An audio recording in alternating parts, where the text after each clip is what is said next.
माँ गायत्री, जिन्हें आदि शक्ति, वेद माता, देव माता के रूप में हम जानते हैं।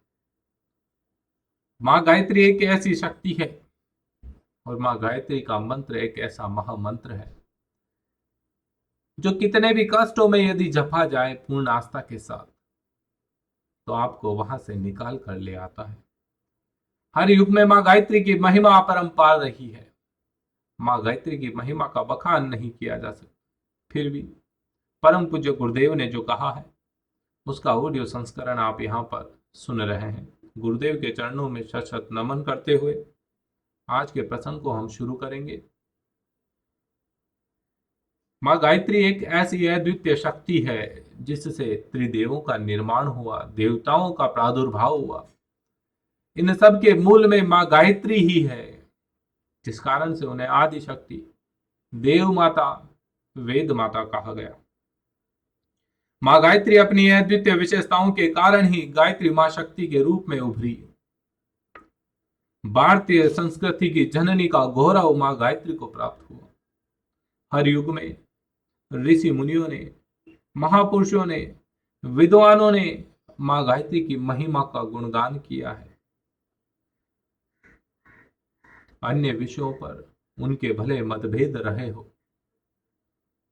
लेकिन जब भी माँ गायत्री के विषय में वैदिक युग से आधुनिक समय तक सभी के मतों को टटोला जाता है तो आप पाएंगे उसमें कि सब ने माँ गायत्री की महिमा को स्वीकारा है। हमें इसके साक्ष्य तक मिलते हैं। अथर्ववेद सबसे प्राचीन वेद ऋग्वेद है और उसके बाद हम माने सबसे नवीनतम वेद में अथर्ववेद को माना गया। अथर्ववेद में गायत्री की स्तुति में साधक को आयु, प्राण, शक्ति, कीर्ति, धन और ब्रह्म तेज देने वाला बताया गया। ब्रह्मर्षि विश्वामित्र के अनुसार गायत्री के समान चारों वेदों में कोई मंत्र नहीं है। भगवान मनु के अनुसार, भगवान मनु कहते हैं गायत्री से बढ़कर पवित्र करने वाला और कोई मंत्र हो ही नहीं सकता। ये हमारे धर्म शास्त्रों में जहां जहां मां गायत्री की महिमा का गुणगान किया गया वो आपको बता रहा हूं। योगी राज याज्ञवल्क्य के अनुसार यदि एक तराजू में एक और समस्त वेदों को रखा जाए और दूसरी ओर गायत्री माता को, गायत्री मंत्र को तोला जाए तो मां गायत्री के मंत्र और मां गायत्री का पलड़ा भारी रहेगा। अत्रि मुनि कहते हैं जो व्यक्ति गायत्री तत्व को भली भांति समझ लेता है उसके लिए संसार में कोई दुख शेष नहीं रहता। वहीं महर्षि वेदव्यास, उन्होंने भी महागायत्री के बारे में लिखा। कहते हैं जैसे फल का रस शहद, दूध का सार घी है, उसी प्रकार वेदों का सार क्या है? गायत्री है। सिद्ध की हुई गायत्री कामधेनु के समान है। ऋषि भारद्वाज, भारद्वाज ऋषि कहते हैं ब्रह्मा आदि देवता भी गायत्री का जप करते हैं। वह ब्रह्म साक्षात्कार कराने वाली देवी है। और मुनि नारद, उन्होंने भी मां गायत्री के बारे में कहा कि मां गायत्री भक्ति का ही स्वरूप है। जहां भक्ति रूपी गायत्री है वहां नारायण निवास करते हैं। इस बात में कोई संदेह नहीं है। इसमें संदेह करने की कहीं गुंजाइश नहीं रहती। जहां पर भक्ति रूपी गायत्री की स्थापना है, जो व्यक्ति भक्ति रूपी गायत्री को ध्याता है उसके पास स्वयं नारायण रहते हैं, नारायण आते हैं। तो ये मान के चलिए जब ऋषि मुनियों ने प्राचीन समय से लेकर वर्तमान समय तक जितने भी बड़े बड़े ज्ञानी हुए, ब्रह्मर्षि हुए, महर्षि हुए, उन सब ने मां गायत्री के लिए एक ही मत दिया। मां गायत्री विश्व माता है, मां गायत्री देव माता है, मां गायत्री आदि शक्ति है और मां गायत्री क्या है? वेद माता है। कहने का तात्पर्य कि मां गायत्री से ही ये पूर्ण संसार की सृष्टि संचालित हो रही है। क्यों? क्योंकि जब परमात्मा को एक से अनेक होने की इच्छा हुई और उस इच्छा को पूर्ण जिस शक्ति के माध्यम से किया गया, वह इच्छा शक्ति क्या है? वह आदि शक्ति मां गायत्री है। इसी तरह के विचार सभी ऋषियों के मिलते हैं। बुद्धि, तर्क और प्रत्यक्षवाद के इस युग में दार्शनिकों व आध्यात्मिक महापुरुषों ने भी मां गायत्री के महत्व को, उनकी शक्ति को पहचाना और जाना, और साथ ही साथ क्या किया है? स्वीकार भी किया है कि मां गायत्री के मंत्र जैसा कोई महामंत्र नहीं है। रविंद्रनाथ टैगोर कहते हैं, भारतवर्ष को जगाने वाला मंत्र इतना सरल है कि उसका एक श्वास में ही उच्चारण किया जा सकता है। कौन सा है वह मंत्र? वह मंत्र मां गायत्री का मंत्र है। स्वामी विवेकानंद, जिन्होंने सनातन का विश्व में जाके डंका बजाया, स्वामी विवेकानंद कहते हैं, मां गायत्री का मंत्र जो है वह सद्बुद्धि का मंत्र है, और इस मंत्र होने के नाते, सद्बुद्धि का मंत्र होने के नाते, इन्हें मंत्रों का मुकुटमणि कहा गया है। मुकुटमणि मानते हैं। रामकृष्ण परमहंस को कौन नहीं जानते? ऐसे संत, वह भी मां गायत्री की अद्भुत शक्ति को मानते हैं। कहते हैं कि मां गायत्री एक ऐसी अद्भुत शक्ति है कि लंबी साधनाओं की बजाय इस छोटी सी गायत्री साधना का सुझाव अगर कोई व्यक्ति मान ले तो उसका जीवन सफल हो जाए। मदन मोहन मालवीय, ये सारे उदाहरण मैं आपको इसलिए दे रहा हूं कि आप मां गायत्री के साधना का महत्व समझे। लोगों ने इसको अनुभव किया है, मां गायत्री का आशीर्वाद पाया है, और अपने अनुभव के अनुसार ये सारी बातें कही है। मदन मोहन मालवीय कहते हैं कि मां गायत्री का जो मंत्र है, मां गायत्री जो है वो ऋषियों के द्वारा दिए गए अमूल्य रत्नों में सबसे सर्वोपरि है, सर्वोत्कृष्ट रत्न है, जो आत्मा को प्रकाशित कर तमाम बंधनों से मुक्ति देती है और लौकिक अभावों को दूर करती है। क्रांतिकारी लोकमान्य तिलक भी कहते हैं, पूर्ण स्वतंत्रता के लिए हमें राजनीतिक संघर्ष के अतिरिक्त क्या करना है? आत्मा के अंदर भी प्रकाश पैदा करना है। और वो आत्मा के अंदर प्रकाश पैदा कैसे होगा? ये मां गायत्री के मंत्र से होगा। मां गायत्री के मंत्र से काम करने की प्रचंड सामर्थ्य उभर के आएगी देशवासियों में। यहां तक कि महात्मा गांधी भी कहते हैं, रोग रक्षक, शांतिदायक, आत्मा के लिए प्रगतिकारक प्रभाव को मानते हुए मां गायत्री के मंत्र का नियमित उच्चारण करना चाहिए। योगी राज अरविंद मां गायत्री को आत्मा के विभिन्न स्तरों को प्रकाशित करने वाली एक ऐसी प्रचंड शक्ति मानते हैं जिसके बिना कुछ संभव नहीं। और उन्होंने अपने बहुत से शिष्यों को गायत्री मंत्र के जप का रहस्य बताया, महत्व बताया। आदि गुरु जगत गुरु शंकराचार्य, उन्होंने भी मां गायत्री के बारे में कहा है, गायत्री की महिमा का गुणगान किया है, और कहते हैं कि मां गायत्री की महिमा करना हमारे बस की बात नहीं, हमारे सामर्थ्य में नहीं है, किसी मनुष्य के सामर्थ्य में नहीं है। गायत्री महिमा सामर्थ्य से बाहर है। जीवन लक्ष्य को पाने की समझ जिस बुद्धि से प्राप्त होती है, उसकी प्रेरणा गायत्री द्वारा होती है। स्वामी राम तीर्थ भी कहा करते थे, राम को पाना सबसे बड़ा काम है, और गायत्री से शुद्ध हुई बुद्धि ही राम को पा सकती है, बाकी राम को पाना असंभव है। आर्य समाज के प्रवर्तक स्वामी दयानंद सरस्वती, उन्होंने भी मां गायत्री को लेकर कहा कि सबसे श्रेष्ठ मंत्र, वेदों का मूल गुरु मंत्र कौन है? गायत्री महामंत्र है। मंत्र बड़ा सिंपल है, ओम भूर्भुवः स्वः तत्सवितुर्वरेण्यं भर्गो देवस्य धीमहि धियो यो नः प्रचोदयात्।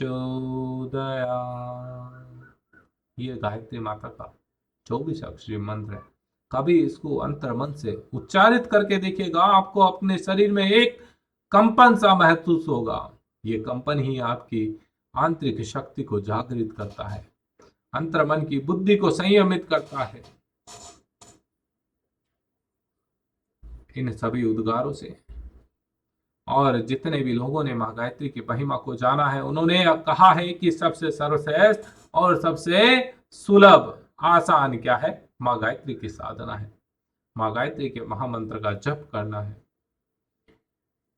गायत्री उपासना कोई अंधविश्वास या अंध परंपरा नहीं, बल्कि इसके पीछे जो आत्मोन्नति करने वाले ठोस तत्व छिपे हैं, जो भौतिक दृष्टि से भी व्यक्ति को संपन्न बनाने में समर्थ है। गुरुदेव कहते हैं कि गायत्री का साधक कभी दरिद्र नहीं हो सकता, अकाल मृत्यु नहीं मर सकता। क्यों? क्योंकि गायत्री शक्ति ही ऐसी है। गायत्री शक्ति के अतिरिक्त और कोई मार्ग नहीं। जीवन में सद्बुद्धि के आने पर ही बाहरी सफलता व सुख समृद्धि का राजमार्ग खुलता है। इस बात को तो मानते हो? जीवन में सद्बुद्धि आएगी तभी तो आपके जीवन की सफलता के राज खुलेंगे, उनके रास्ते खुलेंगे, जीवन में सुख समृद्धि आएगी। और ये सद्बुद्धि आएगी कहां से? ये मां गायत्री के कारण आएगी। जब आप गायत्री माता की शक्ति का सहारा लेंगे तो आपके अंदर ही इसका प्रादुर्भाव होगा। ईश्वर प्राप्ति, आत्मदर्शन, जीवन मुक्ति आदि को लक्ष्य मानने वालों के लिए भी गायत्री तत्व से बचकर आगे बढ़ना संभव नहीं है। भले वो इस बात को माने या ना माने, लेकिन परमात्मा से मिलन करने के लिए उनको सद्बुद्धि चाहिए, और वो सद्बुद्धि मां गायत्री के आशीर्वाद से ही मिलती है। इसमें कोई दो राय नहीं।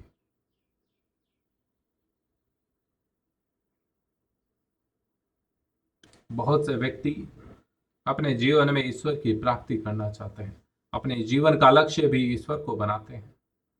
ईश्वर को पाना उनका परम लक्ष्य होता है, लेकिन वह यह भूल जाते हैं कि परमात्मा स्वयं में क्या है? निराकार है, गुणों से परे है। वह इंद्रियों की पकड़ से बाहर और बुद्धि व चिंतन की क्षमता से क्या है? दूर है। वह न किसी से प्रेम करता है, न किसी से द्वेष।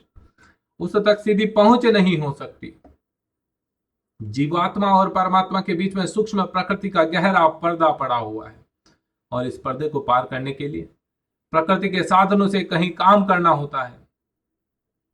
चिंतन, मनन, ध्यान, प्रार्थना, व्रत, अनुष्ठान, साधना, ये सभी आध्यात्मिक उपचार हैं, और ये सब इसी के प्रयोजन के लिए किए जाते हैं, जीवात्मा और परमात्मा के बीच में अंतर संबंध स्थापित करने के लिए।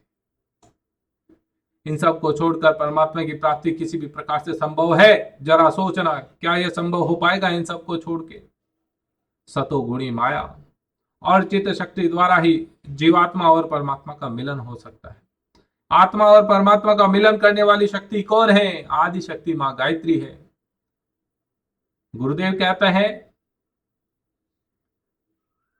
कर्म कांड वगैरह करने से आपको सिद्धियां प्राप्त होगी, ये मैं नहीं कहता, लेकिन आपकी भावनात्मक शुद्धि, आपका निर्मल शरीर धारण जब हो जाएगा, अंतर मन जब निर्मल हो जाएगा, और उस समय आप केवल अंतर मन की पुकार से मां गायत्री को जब पुकारेंगे तो उनका आशीर्वाद आप पर बरसेगा। जरूरत है तो ईर्ष्या, द्वेष भाव अंतर मन को निर्मल करने की, और वह बड़ी मुश्किल से होता है। गायत्री रूपी सीढ़ी को चढ़ते हुए परमात्मा रूपी छत तक हम पहुंच सकते हैं, और ये करना बड़ा मुश्किल नहीं, आसान है। श्रद्धा व विश्वास और गायत्री का नियमित ध्यान। कैसे होगा?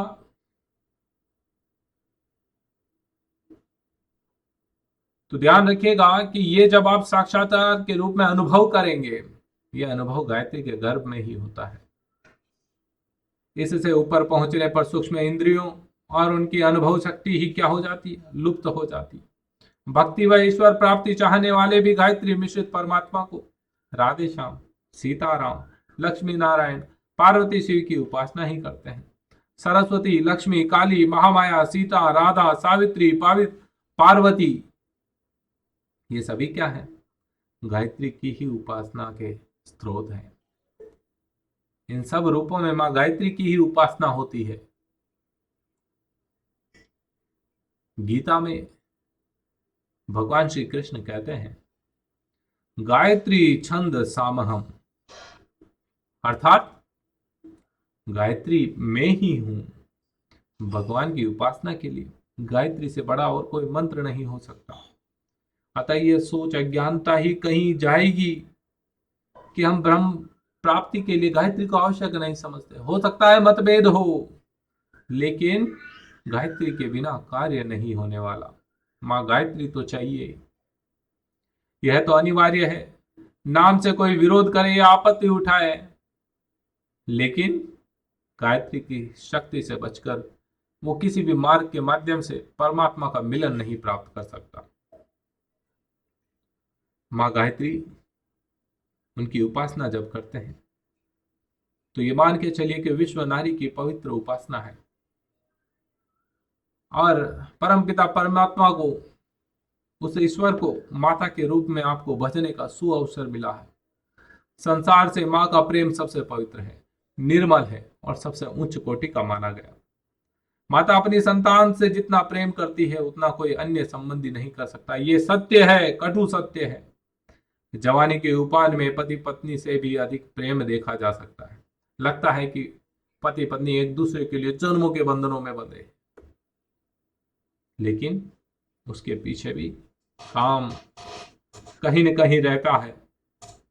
किंतु अपनी असली रूप में वह माता के प्रेम की तुलना में बहुत हल्का है, तुच्छ है।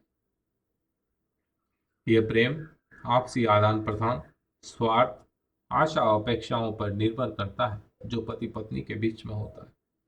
इसमें कमी या बाधा पड़ते ही इस प्रेम को आप विरोध में बदलते हुए देख सकते हैं, और उदाहरण बहुत सारे आपके आंखों के सामने होंगे भी। लेकिन ये देखिए कि कभी मां का प्रेम इस तरीके से बदला है? विघ्न बाधाओं के कारण कहीं मां का प्यार कम पड़ा है? शिशु संतान से प्रतिफल मिलना तो दूर, उल्टे उनके कष्ट ही होते हैं। फिर भी मां का वात्सल्य सर्वोत्कृष्ट होता है। सात्विक प्रेम धारा बालक को पिलाती है। कुपुत्र होने पर भी माता की भावनाएं घटती नहीं, बुरा नहीं करने की सोचती है। और इसीलिए ये कहावत है कि पुत्र कपूत हो सकता है, पूत कपूत हो सकता है, पर माता कुमाता नहीं होती। भगवान को हम जिस रूप में भी मानते हैं, वह उसी रूप में हमें जवाब देते हैं, अनुभूति कराते हैं। कहा जाता है कि जहां की रही भावना जैसी, वाने दिखी मूरत वैसी। तो भगवान का स्वरूप आपकी भावना के ऊपर निर्भर करता है।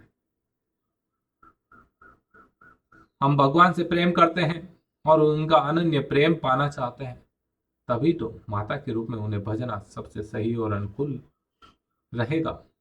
मां ही भगवान है। मां के जैसा वात्सल्य अपने बालक पर कोई और नहीं न्यौछावर कर सकता, कोई और नहीं दिखा सकता। प्रेम प्रतिफल प्राप्त करने के लिए भगवान से मात्र संबंध स्थापित करना आत्मविद्या के मनोवैज्ञानिक रहस्य के आधार पर अधिक उपयोगी व लाभदायक है, ये मान के चलो। प्रभु को माता का मानकर जग जननी वेद माता के रूप में उनकी उपासना, ये हमारी और उनकी वात्सल्य भरी प्रतिक्रिया है। माता को अपने बच्चे के प्रति अथाह प्रेम होता है, और बच्चे के गलत कर लेने पर भी माता कुछ समय के लिए रुष्ट हो जाती, लेकिन उस पर कुपित नहीं होती। माता की गोदी में बालक अपने आप को सबसे अधिक आनंदित व सुरक्षित संतुष्ट महसूस करता है। यह आनंद बाद में जीवन में कहीं नहीं मिलता। चोट लगती है तो माँ याद आती है। क्यों? क्योंकि माँ ये शब्द ऐसा है कि इसकी अनुभूति करना और बताना बड़ा मुश्किल है। नारी शक्ति पुरुष के लिए सब प्रकार से आदरणीय, पूजनीय और पोषणीय है। पत्नी के रूप में, बहन के रूप में, माता के रूप में, मैत्री के रूप में, स्नेह करने योग्य, गुरुवत पूजन करने योग्य। पुरुष के शुष्क अंतर में यदि नारी का अमृत नहीं सींचा जाए तो पुरुष एक रूखा सूखा बर्बर, कर्कश, क्रूर, निराशा, संकीर्ण और एक अविकसित स्वरूप रहता है। इसीलिए तो नर नारी का स्वरूप बनाया है भगवान ने। वर्षा से जैसे पृथ्वी का हृदय हर्षित होता है और उसकी प्रसन्नता ही हरियाली व फल फूलों के रूप में फूट पड़ती है, पुरुष भी नारी की स्नेह वर्षा से इसी तरीके से सिंचित होता है, लेकिन अनुभव नहीं कर पाता। और अनुभव करने के लिए आपको अंतर मन, अंतर प्रेरणा से माँ गायत्री का आह्वान और माँ गायत्री का ध्यान करना पड़ेगा।